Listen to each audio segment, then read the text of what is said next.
Hello guys, में बात करने वाले हैं हम रिटेलर लोगों के बारे में। बहुत ही इंपॉर्टेंट वीडियो रहने वाला है कि क्यों रिटेलर लोगों को लॉस होता है, क्यों वो हमेशा लॉस में एंड करते हैं।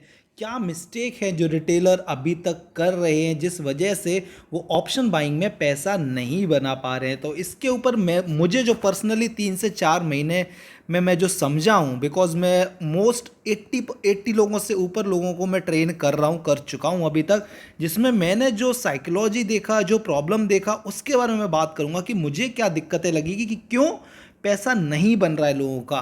तो उसमें जो सबसे पहला 4 से 5 पॉइंट आएंगे, आप पूरा वीडियो ढंग से देखिए। जो फर्स्ट पॉइंट जो मुझे लगता है जिस वजह से रिटेलर लोगों का लॉस हो रहा है वो है कि स्ट्राइक प्राइस को गलत लेते हैं। आपको स्ट्राइक प्राइस हमेशा सही लेना है, हमेशा इन द मनी लेना है।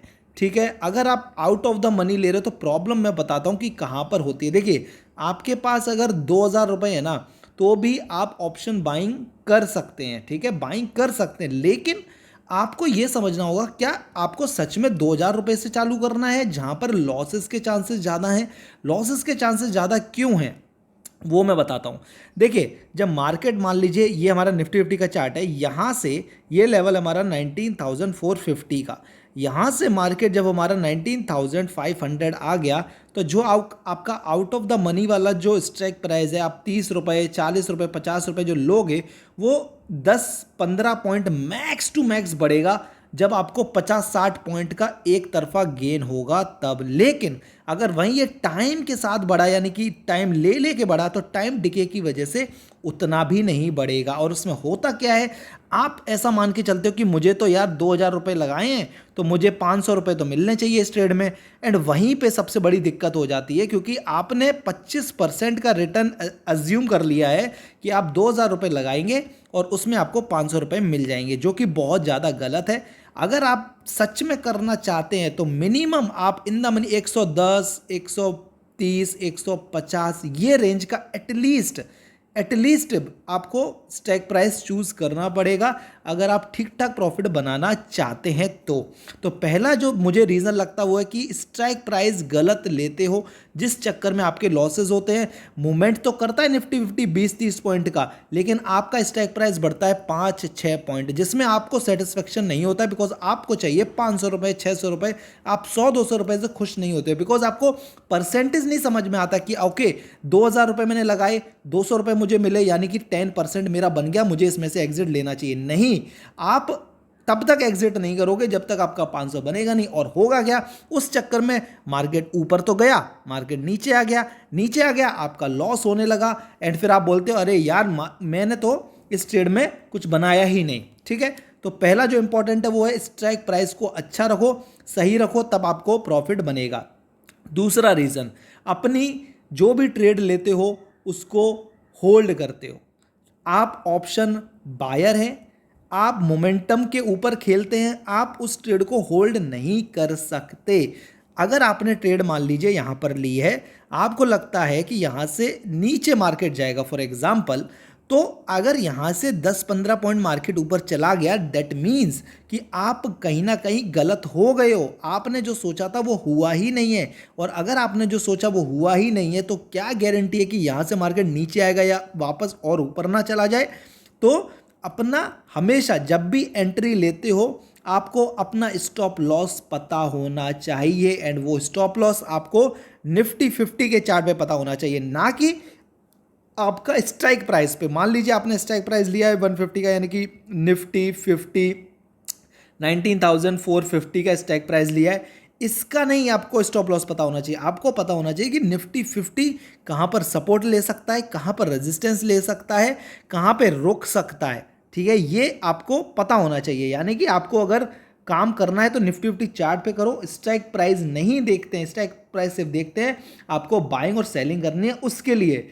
ठीक है, तो सेकंड हो गया कि स्ट्राइक, अपना पहला हो गया स्ट्राइक प्राइस सही रखो। दूसरा, कभी भी होल्ड मत रखो। अगर लॉस हो रहा है तो लॉस को हमेशा कट करो। देखो, प्रॉब्लम पता क्या आती है, जब आपको लॉस हो रहा है तो आप होल्ड करते हो, ठीक है, ये रिटेलर की कहानी है।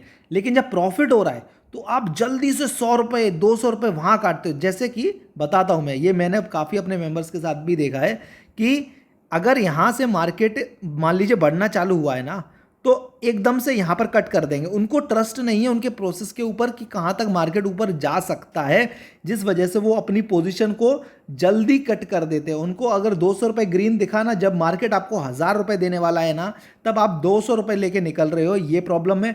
जब मार्केट आपसे 2000 रुपये का लॉस लेने वाला है ना, तो तुम मार्केट को 4000 रुपये का लॉस दे देते हो, ये दिक्कत है। आपको आपका टारगेट पता होना चाहिए, आपको मार्केट में ट्रेल करना आना चाहिए कि किस तरीके से आप अपनी पोजीशन को ट्रेल कर सकते हैं। देखिए मैं आपको एग्जांपल देता हूँ, चलो रुको, यहाँ पर देखो, यहाँ पर अगर आप देखोगे किसी ने अगर बाइंग पोजीशन यहाँ बनाई है, ठीक है, इस कैंडल के ऊपर, तो अच्छा खासा मार्केट ऊपर गया, लेकिन उसके बाद इसने नीचे आया।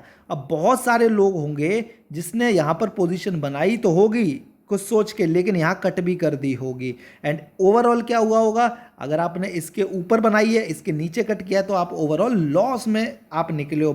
अदरवाइज अगर कोई रुकता, होल्ड करता अपने स्टॉप लॉस के साथ, ये स्टॉप लॉस है, तो फिर उसको ये पूरा गेन मिलता। बिकॉज आपको ट्रस्ट ही नहीं है कि मार्केट कहाँ तक जा सकता है, आपको कितना प्रॉफिट दे सकता है, इसलिए आप उसमें से निकल गए, एंड उसने उसके बाद बड़ी रैली कर दी और आपसे मिस हो गई। ऐसा आपको बहुत बार लगता होगा, अरे यार मैंने तो जल्दी एग्जिट कर दिया, मार्केट तो कितना अच्छा नीचे गया है। तो हमेशा अब जब भी प्रॉफिट हो रहा है तो प्रॉफिट को ट्रेल करना सीखो, समझो कि कैसे आप प्रॉफिट को बड़ा कर सकते हो, मेहनत करो उस चीज़ पे। एक और रीज़न जिस वजह से काफ़ी सारे स्टॉप लॉसेस हिट होते हैं, वो है कि आप रॉन्ग एंट्री करते हैं। रॉन्ग एंट्री मतलब मार्केट, अगर मान लीजिए इस कैंडल के ऊपर आपको पुट में जाना है, ठीक है, तो आप पुट में यहाँ नहीं घुस रहे हो, आप पुट में यहाँ घुस रहे हो, एकदम एंड पॉइंट पे। जब भी कभी एक बड़ी कैंडल फॉर्म होती है इस टाइप की, मार्केट थोड़ा वापस ऊपर जाता है, और जब वापस ऊपर जाएगा तब आप दोबारा एंट्री करो अगर आपसे मिस हो गया है। लेकिन कभी भी डाउन नीचे की तरफ एंट्री मत करो, कभी भी यहाँ पर एंट्री मत करो कि भाई मार्केट आया, आपने एंट्री कर ली, मार्केट भी वापस चला गया, आपका स्टॉप लॉस हिट हो गया। तो ये और एक रीज़न होता है कि गलत एंट्री की वजह से आपके स्टॉप लॉसेस हिट हो जाते हैं, तो इस चक्कर में भी रिटेलर लॉस करता है। उसके अलावा अपनी ट्रेड पे ट्रस्ट नहीं होना। जब ट्रस्ट इशू होते हैं ना, जब आपको लगता है कि यार देखो, जिसको ट्रस्ट होता है ना, वो अपना स्टॉप लॉस खाएगा, कोई दिक्कत नहीं है। मार्केट है तो स्टॉप लॉस अगर जाता है तो उसको दो, बिकॉज स्टॉप लॉस लगवाना नहीं सीखोगे तो आप बड़े टारगेट पकड़ना भी नहीं सीखोगे। लेकिन आपको ट्रस्ट होना चाहिए कि आपने किस पॉइंट ऑफ व्यू के साथ ट्रेड लिया है, या किस पॉइंट ऑफ व्यू के साथ आप अभी तक मार्केट में थे। देखो क्या होता है ना, आप यहाँ बैठे हो, आपने पहले से सोच के रखा था, अरे यार मार्केट यहाँ सपोर्ट लेगा तो मैं यहाँ पर बाइंग करूंगा, लेकिन जब वो मौका आता है तब आप बाइंग नहीं करते हो, तब आप सोच रहे होते, अरे यार करूं क्या नहीं करूं, अरे यार करूं क्या नहीं करूं, अरे अरे नहीं नहीं नहीं लॉस हो जाएगा। उस टाइम पे दिमाग नहीं चलाना है, दिमाग चलाना है तो पहले चलाना है कि हाँ भाई अगर यहाँ आएगा तो मुझे ये अपना सीन क्रिएट करना है, उसके बाद अगर पैसा बनेगा बनेगा, अदरवाइज मेरा स्टॉप लॉस तो है ही, मैं अपना 10 पॉइंट का स्टॉप लॉस लेके मार्केट से बाहर हो जाऊंगा, मुझे कोई प्रॉब्लम नहीं होने वाली है। तो ये कुछ चीज़ें हैं कि आप अपना स्ट्राइक प्राइस सही रखो, रॉन्ग एंट्री मत करो। एक और सबसे बड़ा प्रॉब्लम जो मैंने देखा है वो है कि आप लोग जो टिप्स पर काम करते हो ना, वो करना बंद कर दो। बिकॉज अगर आप टिप्स पे काम करोगे तो उससे होता क्या है, जब कोई बंदा आपको टिप दे रहा है किसी भी ग्रुप में, तो आप उस टिप को पहले तो, अब वो बोलेगा कि ये वाला जाके फलाना डिमकाना निफ्टी 50 का स्टैक प्राइस चूज करो एट दिस प्राइस। जब तक आप उसको सर्च करोगे, डालोगे, तब तक तो वो स्टैक प्राइस उस लेवल से ऊपर निकल चुका होगा। मान लीजिए उसने बोला है कि 140 पे बाय करना है, अब वो पहुंच चुका है 144। अब आप कंफ्यूज हो, इसमें घुसूं या ना घुसूं, घुसूं या ना घुसूं, और उसमें क्या होता है, वो 144 से 146 चला जाएगा। उसने तो बोला था 140 पे बाय करने के लिए, आपने लिया 146 पे, यानी कि 6 रुपए का एक्स्ट्रा स्टॉप लॉस लेके जा रहे हो। अगर इसका स्टॉप लॉस 130 था तो आपके लिए ये स्टॉप लॉस 16 पॉइंट का है। जो भी आपको टिप दे रहा है उसके अकॉर्डिंग 10 पॉइंट का है। तो हमेशा ट्राई करो, राइट एंट्री करो, टिप्स पे काम मत करो। उससे बेटर है कि हमारा चैनल है, आप इसको जाओ चेक करो, यहाँ पर आपको नॉलेज के साथ चीज़ें बताई जाती हैं, आपको टिप नहीं दिए जाते हैं, आपको बताया जाता है कि कब आप एंट्री कर सकते हो, कब आप मार्केट में मत जाओ, कब आपको प्रॉफिट होगा, कितना प्रॉफिट होगा, सारे आपको लेवल्स दिए जाते हैं। आप देख सकते हैं यहाँ पर अपने मेंबर्स के प्रॉफिट कि क्या ज़बरदस्त हमारे मेंबर्स प्रॉफिट बनाते हैं, और ये एक दिन नहीं, हम पिछले 4 महीने से कंटिन्यू पैसा बनवा रहे हैं। तो आप जाओ एक बार चेक करो, the market stock of 563 members हैं, एक बार जाके चेकआउट कर लेना। तो जो मैंने पॉइंट बताए अभी, आई होप आप लोग को समझ में आए होंगे। इन पर काम करो, मेहनत करो, बिकॉज बिना मेहनत के अगर आप चाहते हो कि मार्केट आपको पैसा दे दे तो ये बहुत मुश्किल है। बिकॉज मैंने देखा है अपने 4 महीने के एक्सपीरियंस में, जो मेरे पास मेंबर्स आए हैं उनमें से काफ़ी सारे लोग ऐसे हैं जिन्होंने 5 लाख, 10 लाख, 15 लाख, 2 लाख, 1 लाख, 50 हज़ार ये लॉसेस किए हुए हैं। तो ये लॉसेस आप कर क्यों रहे हो? सबसे तो पहले ये पूछो कि अगर आपको नॉलेज नहीं है तो आप पहले नॉलेज लो, तब आप एंट्री करो ऑप्शन बाइंग में। अगर नहीं नॉलेज ले सकते तो ऑप्शन बाइंग करना है तो आप स्टॉक्स में करो, एटलीस्ट आपके बड़े लॉसेस नहीं होंगे। और अगर आप ऑप्शन बाइंग करना चाहते हो निफ्टी 50 वगैरह में, तो आप सिर्फ थोड़ा सा लर्निंग के साथ जाओ, लर्निंग करो, देन उसके बाद आप ये काम करो मेरे हिसाब से। अदरवाइज़ बहुत दिक्कत हो सकती है। मैं रोज़ देखता हूँ लोग मेरे पास आते हैं कि मेरे को 50 हज़ार का लॉस है, रिकवर करा दोगे क्या? मेरे को 1 लाख का लॉस है, रिकवर करा दोगे? नहीं यार, यहाँ पर कोई आपको रिकवर कराने नहीं बैठा हुआ है। आपको सीखना है तो सिखाने के लिए कुछ लोग बैठे हैं, लेकिन आपके लॉस रिकवर कराने के लिए कोई नहीं बैठा। बिकॉज वो मेंटेलिटी ही गलत है, जहाँ पर आप सिर्फ मार्केट में दोबारा इसलिए आ रहे हो क्योंकि आपको इतने लॉसेस हो गए और वो कवर करने हैं। अगर ऐसा सोचोगे तो जो 1 लाख का लॉस है वो 5 लाख का कब चेंज हो जाएगा आपको पता ही नहीं चलेगा। और हमेशा लॉस पता है कब होता है? जब आपको नॉलेज कम हो एंड जब आप पोजीशन को होल्ड रखो। अगर आप इतना भी सोच लोगे ना कि मेरे को एक लॉट पर 500 से ऊपर का लॉस नहीं लेना है, तो फिर आप खुद बताओ क्या आपको 1 लाख का लॉस हो सकता है क्या?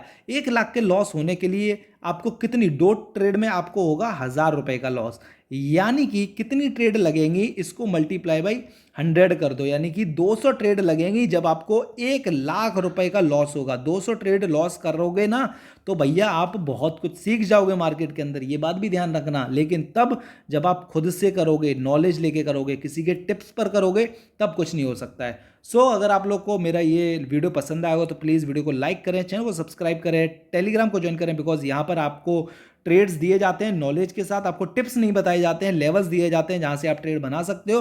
बाकी कुछ पूछना चाहते हो तो कमेंट सेक्शन में पूछ सकते हो, मैं उसका आंसर आपको कर दूंगा। थैंक यू सो मच, मिलते हैं नेक्स्ट वीडियो में।